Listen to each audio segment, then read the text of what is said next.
नमस्कार, आप तमाम दर्शकों का एक बार फिर से स्वागत है फॉलो अप के इस लाइव सेशन में। कल्पना कीजिए आप उस स्थिति का कि जिस स्थल पर आप सोचते हैं पहुंचकर हम स्वस्थ हो जाएंगे, सुरक्षित रहेंगे और वहां पे जाने से आपकी मौत हो जाए। दरअसल हम बात कर रहे हैं आज जो दोपहर में एमजीएम अस्पताल का बी ब्लॉक जो बिल्डिंग है, उसका एक कॉर्नर गिरा और वो मरीज के ऊपर गिरा जिसमें 4 लोग गो के बारे में बताया जा रहा है कि वो इसका शिकार हो गए। 2 की मौत की पुष्टि हो गई है, 2 बॉडी भी रिकवर हो गई है। मलबे को हटाने का काम अभी तक जारी है।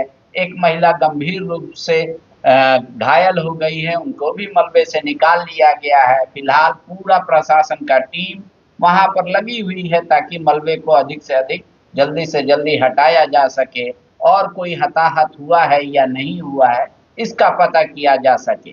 अब इसे आप तंत्र की लापरवाही कहेंगे या फिर कहेंगे कि इतने बड़े अस्पताल में व्यवस्था इस तरीके से नहीं है कि हर कोना को देखा जाए।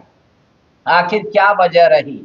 आपको याद होगा चुनाव से ठीक पहले तत्कालीन जो स्वास्थ्य मंत्री थे उन्होंने एक नए भवन का उद्घाटन भी किया था। आज जब पता करने की बारी आई कि आखिर वो 500 बेड है उस भवन में अस्पताल वहां क्यों नहीं शिफ्ट हो पाया, तो बताया जा रहा है कि वहां पानी नहीं है। वर्तमान स्थिति क्या है ताजा मामला, पहले हम वो जान लेते हैं। हमारे जो जमशेदपुर के सहयोगी हैं पीयूष कुमार, पीयूष क्या है वहां पे स्थिति वर्तमान में? क्या मलबा पूरी तरीके से हट गया, इस क्लीन हो गया स्पेस? नहीं, अभी जो यहाँ पर स्थिति बनी हुई है वो क्योंकि ये बल्क एरिया था जो टूट करके गिरा है, तो तीसरे तल्ले से टूटना शुरू हुआ। तीसरा तल्ला टूट करके दूसरे तल्ले पर आया, फिर दूसरा तल्ला टूट करके पहले तल्ले पर आया और इसके बाद ये जो पूरा मलबा है ये बिल्डिंग के पीछे की ओर जो है वो आकर के जमा हो गया। और इसी मलबे के अंदर जो लोग थे वहां पर जो मरीज थे वो 3 लोगों की दबे होने की सूचना थी, जिसके बाद जो राहत बचाव दल को जो लगाया गया था जिला प्रशासन की ओर से, हालांकि ये लोकल स्तर का जो बचाव दल के जो टीम के जो लोग हैं ये इसमें लगे हुए हैं, जिसमें टाटा स्टील के भी कर्मी है, वही जेएनएसी जो जमशेदपुर नोटिफाइड एरिया कमेटी की टीम है, कर्मचारी है वो लगे हुए हैं। साथ ही लोकल स्तर पर जो गोलमुरी फायर ब्रिगेड की के लोग हैं उनको लगाया गया है। इनके द्वारा अब तक 2 बॉडी को रिकवर कर लिया गया है। ये जो 2 बॉडी मिली है ये दोनों ही पुरुष की बॉडी है जिन्हें रिकवर किया गया है। हालांकि इनकी शिनाख्त तब तक नहीं हो पाई है कि जिनका बॉडी रिकवर हुआ है ये कौन है, इनका नाम क्या है।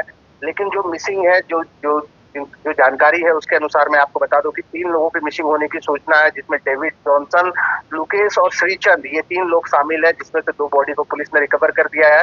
लेकिन जो मलबा हटाने की बात है, क्योंकि ये पीछे का जो स्थान है उस जगह पर मलबा जमा हुआ है और जो जो जो एकदम कोने का एरिया का मलबा था उसे हटाया गया है अभी, और बीच का जो एरिया का मलबा है वो अभी तक यथावत बना हुआ है उसी तरह से। वहां पे मलबा जो है पूरी तरह से अभी भी जाम है। अभी उसे धीरे धीरे करके जो बचाव दल के लोग लगे हुए हैं उसके द्वारा हटाने का प्रयास किया जा रहा है। हालांकि जिला प्रशासन के द्वारा एनडीआरएफ की टीम से भी संपर्क किया गया है और जैसी सूचना है, जो सूत्र बता रहे हैं कि एनडीआरएफ की टीम जो है वहां से चल चुकी है, लेकिन अब तक वो यहाँ पर नहीं पहुंची है और घटना को भी काफी समय हो गया है। ये घटना जो है ये 3 साढ़े 3 बजे के बीच की घटना है।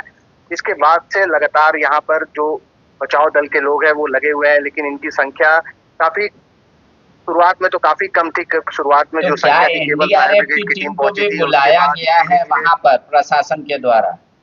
जी क्या एनडीआरएफ टीम की भी मदद ली जा रही है, उनको भी बुलाया गया है?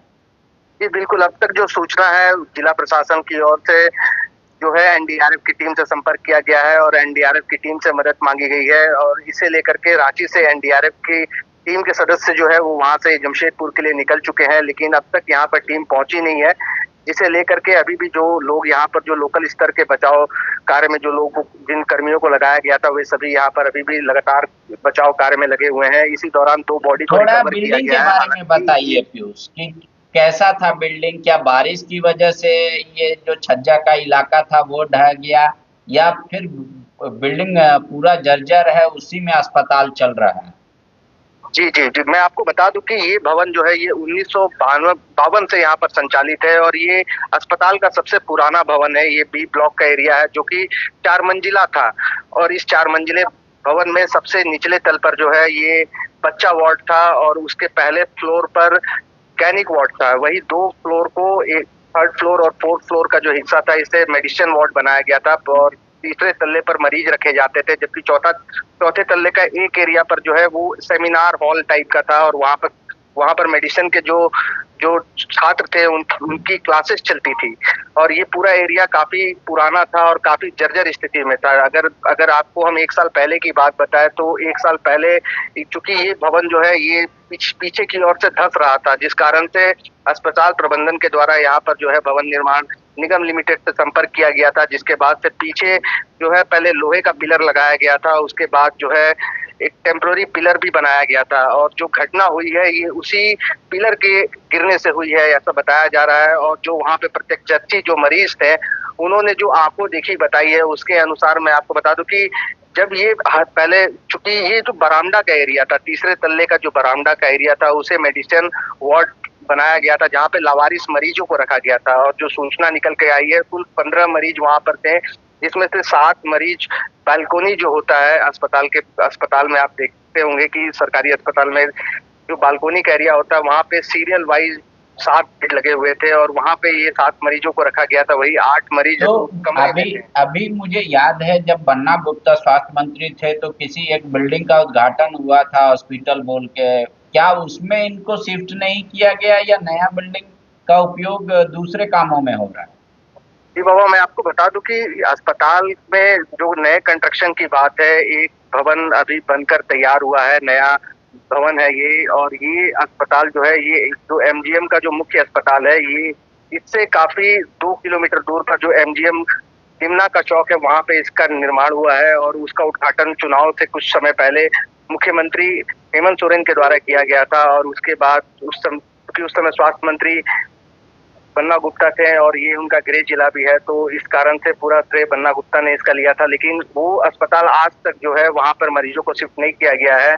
आपको बता दें कि वो अस्पताल पूरी तरह से बनकर तैयार है, लेकिन जो ये है कि उसका भी कुछ जो वार्ड का जो एरिया है उसमें अभी भी कुछ कंस्ट्रक्शन का कार्य बाकी है। साथ ही वहाँ पे पानी की कोई व्यवस्था नहीं है वहाँ पर, यहाँ तक कि जो बोरिंग है बोरिंग से भी वहाँ पर पानी अब तक उपलब्ध नहीं हो पाया है। इस कारण से यहाँ पे मरीजों को शिफ्ट करने में अभी वहाँ पे शिफ्ट करने का प्रोसेस चल रहा था, लेकिन शिफ्ट करने को लेकर के चूंकि पानी नहीं थी इस कारण से शिफ्ट मरीजों को नहीं किया जा सक रहा था। शुक्रिया। तो पीयूष जैसा बता रहे हैं जितेंद्र जी कि जिस तरीके से बिल्डिंग को लोहे का पिलर का सपोर्ट देकर रखा है, बनाया गया, तो ये तो घोर लापरवाही है ना तंत्र का, भारी लापरवाही है। और उसको आप इस रूप में भी देख सकते हैं कि बन्ना गुप्ता पूर्व स्वास्थ्य मंत्री थे और उन्हीं का वो इलाका है, मतलब उनका क्षेत्र है। और मतलब स्वास्थ्य मंत्री के रहते हुए उनके मतलब डिस्ट्रिक्ट में इस तरह का जर्जर बिल्डिंग था और उसको पिलर के मतलब लोहे के पिलर पर सपोर्ट देकर उसको, जैसे लोग गांव देहात में कोई या शादी में टेंट बनाते हैं उस तरह से खड़ा करके उसमें मरीज का इलाज किया जाना तो घोर लापरवाही का विषय है। पर ये भी एक देखिए कि जिस बिल्डिंग का उद्घाटन बन्ना गुप्ता ने किया और हेमंत सोरेन जी ने किया चुनाव से ठीक पहले, कह रहे कि अभी भी कंस्ट्रक्शन चल रहा है और उसमें पानी नहीं है, तो फिर उद्घाटन कैसे हो गया था, ये भी तो सवाल है। हाँ, यही तो इस आप देखते हैं जो जमीन एक्वायर नहीं होता है स्टेट में और सड़क और बिल्डिंग का शिलान्यास हो जाता है और बाद में वो महीनों सालों तक उसका जमीन का एक्विजिशन का काम चलते रहता है। तो चूंकि चुनाव था, चुनाव के समय अगर बन्ना गुप्ता उस अस्पताल का उद्घाटन नहीं करते तो अपने मतदाताओं के बीच क्या संदेश देते उनको? तो क्या ये माना जाए कि ये सिर्फ स्वास्थ्य विभाग की लापरवाही है? भवन विभाग ने अपनी तरफ से अबेंडेंट घोषित कर दिया था कि बिल्डिंग खतरनाक है, कभी भी गिर सकता है, फिर भी स्वास्थ्य विभाग ने कोई विकल्प नहीं था। इसमें सबकी लापरवाही है। ये इसका प्रोसेस ही यही है कि अगर कोई बिल्डिंग मतलब डैमेज हो चुका है तो उसका भवन निर्माण विभाग के जो संबंधित प्रमंडल है उसका एग्जीक्यूटिव इंजीनियर उसकी जांच करता है, उसके बाद डीसी को रिपोर्ट करता है, डीसी और भवन प्रमंडल के दोनों के जांच रिपोर्ट को यहाँ मुख्यालय भेजा जाता है, मुख्यालय से उसको अंतिम रूप से मतलब अबेंडन घोषित किया जाता है। तो इसमें ये हमको लगता है जो पूरी लापरवाही है, सारा का मतलब जो ये क्यू है, इसमें कहीं न कहीं थोड़ा मोड़ा करके किसी का ज्यादा किसी का कम, सारा का इसमें इन्वॉल्वमेंट है। और जैसा हमारे सहयोगी जमशेदपुर से पीयूष बता रहे थे कि चौथे तल्ले पर एक कॉन्फ्रेंस हॉल था और कुछ जो लावारिस किस्म के मरीज आते थे जिनको कोई पूछने वाला नहीं, अटेंडेंट नहीं, उनको रखा जाता था। आज अगर उनके साथ हादसा हुआ फिर भी तो वो स्टेट के प्रॉपर्टी थे, बिल्कुल लॉस हुआ स्टेट को। बिल्कुल। तो क्या इस पे आपको लगता है अकाउंटेबिलिटी भी तय होगी या फिर इसी तरीके का, क्योंकि वो गरीब थे, कोई सवाल उठाने वाला नहीं है, कोई उनकी आवाज में अपना साथ नहीं लगाने वाला है, तो एक मामला आया घटा, हाँ मौत हो गई? नहीं, कार्रवाई तो होगी, मतलब सरकार है तो कुछ ना कुछ कार्रवाई होगी। अब देखना ये है जो कार्रवाई किस पर हो रही है, छोटी मछलियों को पकड़ के उसको दंडित किया जा रहा है या जो सही मायने में कल्प्रिट है वो दंडित हो रहे हैं। अब मतलब छोटे कर्मचारियों को किसी को सस्पेंड कर देना, 2-4 महीने के बाद सस्पेंशन को रिवोक कर देना, अब बड़े लोग जो जिम्मेदार लोग बैठे हुए हैं और वो बच निकले, तो ये बड़ा सवाल है। और सबसे बड़ा जो वहां से क्षण के बात आ रही है, जो जो लावारिस तरह के जो मरीज थे, इस कारण से और पता नहीं चल रहा है जो संख्या क्या थी। अब लावारिस थे तो कोई खोजने वाला नहीं है, अगर कोई दब गया है या वहां पर दब के मर गया है या लाश भी मिली है और अगर किसी तरह उसको छुपा दिया गया है तो कोई खोजने वाला नहीं है। ये एक सवाल खड़ा हो रहा है वहाँ।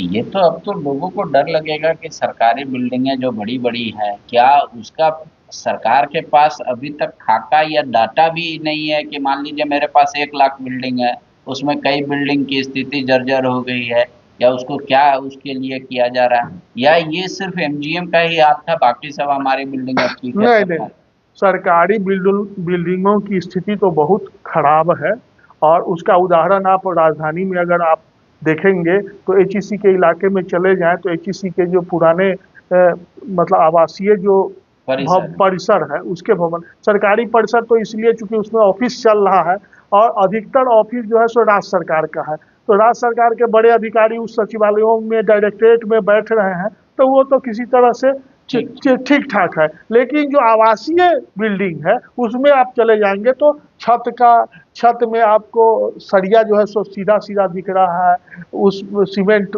गिर रहा है, प्लास्टर टूट रहा है, किसी का छत गिरने पर है, किसी का छज्जी गिरने पर है, ये तो सीधा दिखता है। और जो आंकड़ा मतलब अपुष्ट मतलब लेकिन एक अनुमानित आंकड़ा है जो प्रति वर्ष 6 से 7 ऐसे सरकारी भवनों का अबेंडन घोषित किया जा रहा है पूरे प्रदेश में, उसकी सूचना सरकार को है, आधिकारिक रूप से है। फिर भी काम चल रहा है? हाँ, काम चल रहा है, कर्मचारी बैठ रहे हैं, काम कर रहे हैं, रह रहे हैं, आवास में रह रहे हैं। नहीं, एक आध बिल्डिंग ऐसा है जो बिल्कुल मतलब जर्जर हो गया है, उसको रोक दिया गया, लेकिन अधिकतर बिल्डिंग में लोग रह रहे हैं और कार्यालय चल रहा है। तो सरकार तो हर साल भवन निर्माण में एक अच्छा बजट होती है, क्या रिपेयरिंग का को लेकर जो डिपार्टमेंट है उतना सजग नहीं है कि पुराना बिल्डिंग को रिपेयर करे, इस वजह से ऐसा हो रहा है? या आपको लग रहा है कि नहीं, जो सिस्टम है कि भाई चेक करके बिल्डिंग को रिपोर्ट बनाना, वो आजकल हो ही नहीं रहा है, सिर्फ नए बिल्डिंग बनाने की होड़ लगी? नहीं, दो तरफा गलती है पुराने भवनों के मामले में। एक तो ऐसे भी पुराने भवन है जिसमें मतलब रिपेयरिंग के नाम पर एक बड़ा खेल भी होता है भवन निर्माण विभाग में, इसको भी समझना है। इसके कई उदाहरण हैं, नाम लेना उचित नहीं होगा, लेकिन ऐसे सीनियर मोस्ट बड़े आईएएस अधिकारी लोग यहाँ राजधानी में पोस्टेड रहे हैं, सत्ता के नजदीक रहे हैं, जिनके एक एक बिल्डिंग के रिपेयर पर 80-80 लाख रुपए तक के खर्च किए गए। जिस 80 लाख में अगर आप माने तो उनको एक नया फ्लैट खरीद के आजीवन के लिए सरकार दे सकती है। 60-70 लाख रुपए में 3 कमरे का बेडरूम राजधानी में मिल जाता है। 60-70 लाख, 80 लाख, 1 करोड़ रुपए तक सिर्फ रिपेयर के नाम पर खर्च हुए। तो एक तो ये स्थिति है जो किसी भवन में उसकी लागत से ज्यादा रिपेयर पर खर्च हो रहा है, और दूसरा ऐसा है जहां बहुत अत्यंत जरूरत है वहां जरूरत के लायक भी पैसा खर्च नहीं किया जाता है। और उससे भी बड़ा जो कोढ़ है भवन निर्माण विभाग का वो ये है कि अगर रिपेयरिंग का 100 रुपए का बजट होता, मतलब बजट है या खर्च है किसी बिल्डिंग के रिपेयरिंग पर, अगर मान लीजिए आप 1 लाख रुपए का खर्च है तो 40 रुपए कमीशन खोरी में चला जाता है, बच जाता है 60 रुपया। 60 रुपए में आपको जो ठेकेदार काम करता है वो भी 10 से 20 रुपया अपना प्रॉफिट कमाएगा। तो कुल मिला के 100 रुपया में मुश्किल से 30 से 35 रुपया रिपेयरिंग पर खर्च होता है। लेकिन आज जो ये 2 मौत हुई, इसका जिम्मेदार फिर कौन है? क्या स्वास्थ्य विभाग जिम्मेदार है, भवन विभाग जिम्मेदार है, या फिर वहाँ के जो ऑफिशियल हैं जिनका जिम्मेदारी है देखना कि कहाँ बिल्डिंग चल रहा है, क्या स्थिति है, कहाँ हॉस्पिटल रन कर रहा है, कौन जा रहा है, कौन आ, उनकी जिम्मेदारी नहीं? दरअसल तो बात ये है कि इतनी बड़ी घटना घटी है राज्य में और मतलब इसको लेकर कोई चर्चा भी ना हो। देखिए, ये 1-2 दिनों में बिल्कुल स्पष्ट हो जाएगा। अगर अस्पताल प्रबंधन ने मान लिया था कि ये बिल्डिंग जर्जर हो चुका है और इसमें मतलब अस्पताल मरीज को रखना सही नहीं है, और उसकी जांच करके भवन निर्माण विभाग का जो वहाँ का संबद्ध प्रमंडल है उसने भी इस दावे को सही मान लिया है, तो अब सही मान लिया है कि ये बिल्डिंग जर्जर है। अगर भवन निर्माण विभाग ने मान लिया तो उसने क्या कार्रवाई की? और अगर भवन निर्माण विभाग ने कह दिया है कि यह बिल्डिंग जर्जर है, उसके बावजूद अस्पताल प्रबंधन ने वहां मरीज को रखा है, तो अस्पताल प्रबंधन जिम्मेवार है। सीधा सवाल है, इसमें कहीं कोई दूध का दूध और पानी का पानी है। अगर भवन निर्माण विभाग जांच करके वहां का एग्जीक्यूटिव इंजीनियर ने कहा है कि यह भवन जर्जर है, यहाँ अब इसमें मरीज को नहीं रखा जाना चाहिए, उसके बाद रखा गया है, तो अस्पताल प्रबंधन जिम्मेवार है। और अस्पताल प्रबंधन के आग्रह पर भवन निर्माण विभाग मान चुका था कि जो ये जर्जर है और इसका हम रिपेयरिंग कराएंगे, और रिपेयरिंग नहीं हुआ या उसको दुरुस्त नहीं किया गया तो भवन निर्माण विभाग जिम्मेवार है। और इसको कहीं ना कहीं इस प्रकार, चूंकि एमजीएम जो है वो जमशेदपुर का बहुत चर्चित अस्पताल है, चूंकि उसकी हमेशा तुलना की जाती है टीएमएच से, और वो टीएमएच टाटा का है, तो वहाँ का बेहतर सुविधा है, लेकिन लोगों की अपेक्षा रहती है जो टीएमएच में जो सुविधा मिले वो एमडीए मेडिकल कॉलेज भी है, तो बच्चे पढ़ाई भी करते हैं वहाँ, तो इंटर्नशिप भी करते होंगे मास्टर डिग्री के बच्चे, वो भी डॉक्टरों की भी संख्या अधिक होगी, तो पेशेंट पूरा मतलब अगर कोल्हान का भार अगर देख लें में तो बहुत वहाँ तो थोड़ा सा टीएमएच मतलब सहारा देता है, नहीं तो पूरा कोल्हान जो आप बोल रहे हैं वो पूरा कोल्हान का दबाव एमजीएम पर है। शुक्रिया। तो घटना घट गई है, अब कार्रवाई के बारे में कहा जा रहा है कि कार्रवाई तो होगी ही, लेकिन इस 2 मौत का जिम्मेदार कौन है, ये सबसे बड़ा सवाल है। जो बिल्डिंग को लोहे के पिलर के सहारे खड़ा किया गया था, उसको ऐसी कौन सी मजबूरी थी कि स्वास्थ्य विभाग उसको भी यूज कर रहा था? नई बिल्डिंग जिसका उद्घाटन हो गया था, आखिर क्यों नहीं उसमें पेशेंट को शिफ्ट किया गया? ऐसे कई सवाल हैं जिसका जवाब आना बाकी है। फिलहाल इस घटना में जो एक महिला गंभीर रूप से घायल हो गई है उसका इलाज चल रहा है, 2 शवों को बरामद कर लिया गया है और मलबे का हटाने का काम जारी है। आगे जो भी सूचना आएगी आप हमारे वेबसाइट पे भी जाकर उससे अपडेट हो सकते हैं।